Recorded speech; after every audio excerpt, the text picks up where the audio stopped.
Welcome to another episode of Gamecocks Talk with Captain Will. I am your boy, Captain Will. Make sure you like, make sure you share, and make sure you subscribe to Gamecocks Talk with Captain Will so I continue to bring in the gospel of Gamecocks every single day. You are now rocking with the best, and since you're rocking with the best, come rock with your boy, Captain Will. We got a good one today, y'all. I said we got a good one today, y'all. We're talking about Sania Feagin. Sania Feagin, the next great Gamecock, who's been patiently waiting for an opportunity, for her chance to be the great one.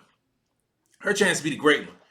A lot of people have slept on Sania Feagin. I do not know why. I don't have a clue why they've slept on her. Because if you're a Gamecock fan and you're not aware of Sania Feagin, something's wrong with you. And I can understand the media. I can understand the other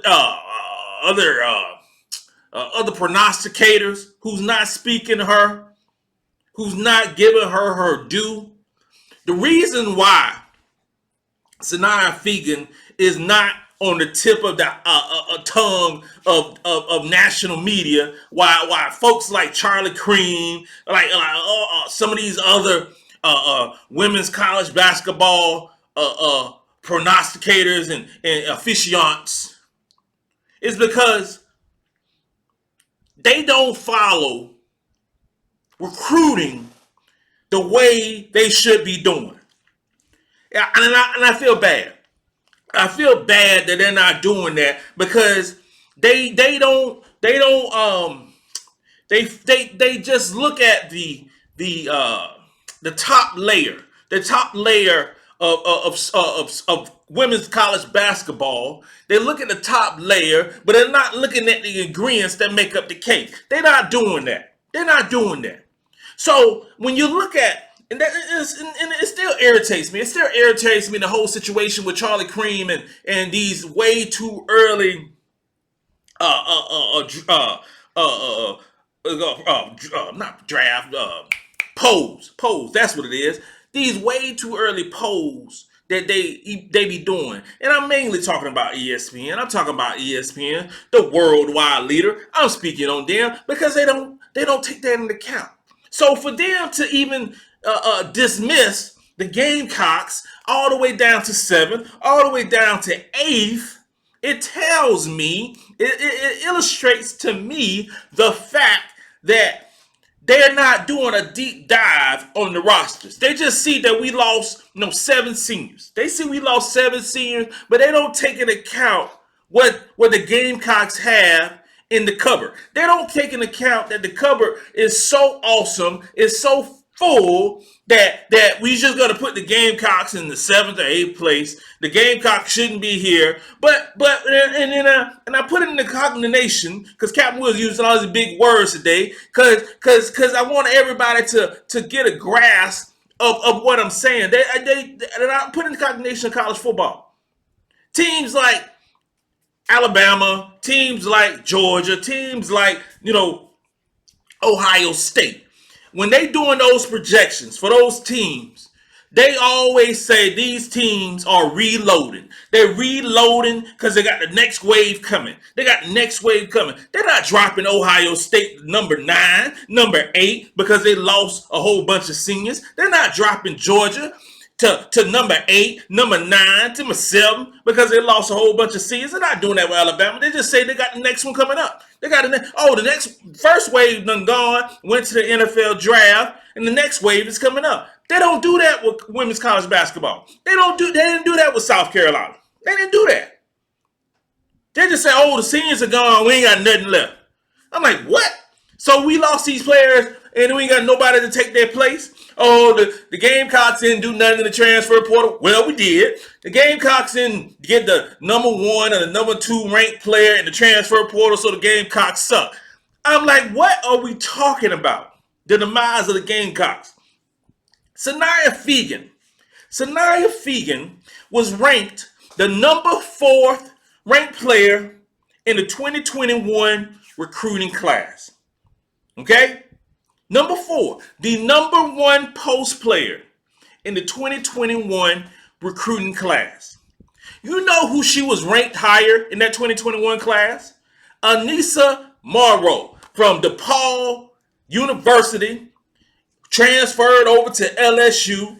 All the fanfare, all the TikTok, all the Instagram posts, all this stuff with Angel Reese, all this stuff with Kim Mulkey dancing and all this, that, and the third. She was ranked higher than her.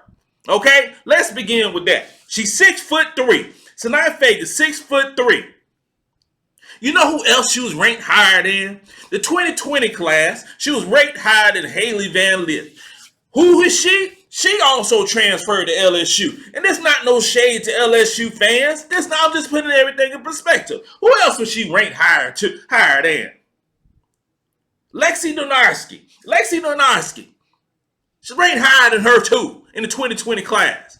I could go on and on.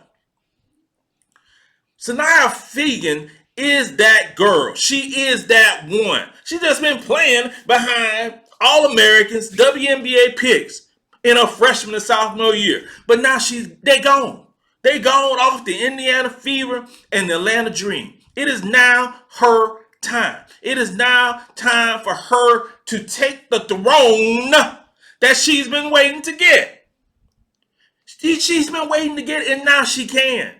Now she can, because the Gamecocks reloaded. Reloaded with players who's been waiting their time, patiently waiting behind players that were better. Imagine that. Players that don't transfer out because they're not getting playing time. The only players that was ranked higher to Sania Feagin was number 1 ranked Fudd from UCONN.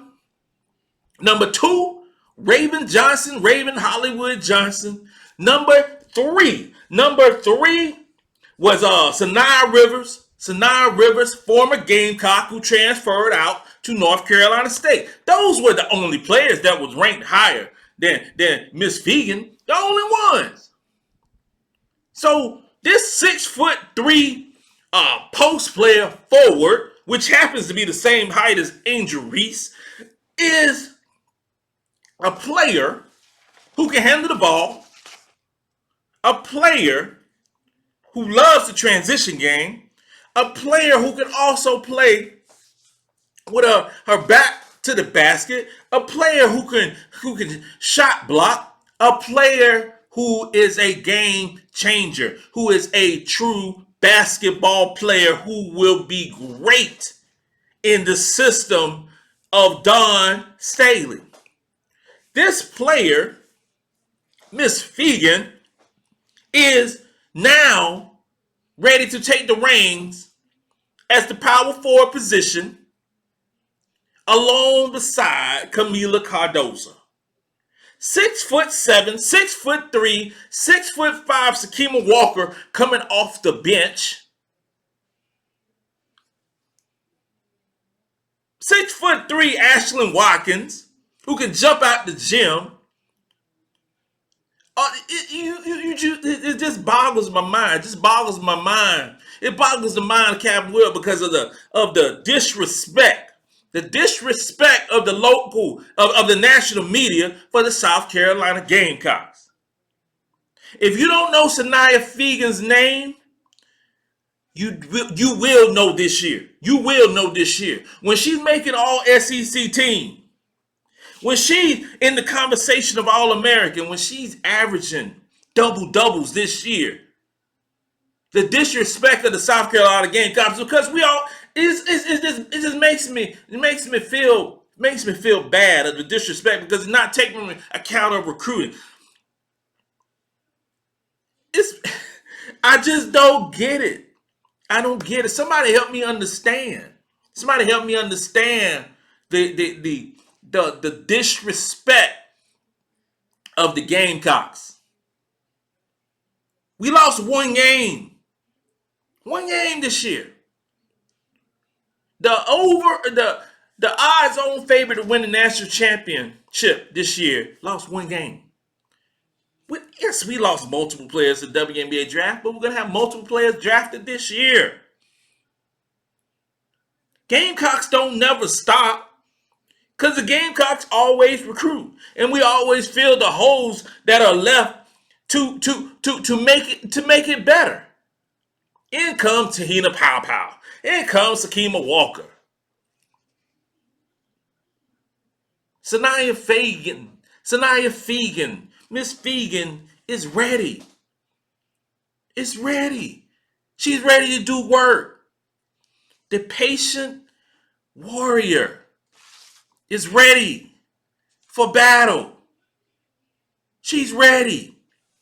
You better get your tickets ready. You better get your popcorn ready. You better take a good seat and watch greatness this year. This concludes another episode of Gamecocks Talk with Captain Will. I'm your boy, Captain Will. You are now rocking with the best, and since you're rocking with the best, come rock with your boy, Captain Will. Let's go.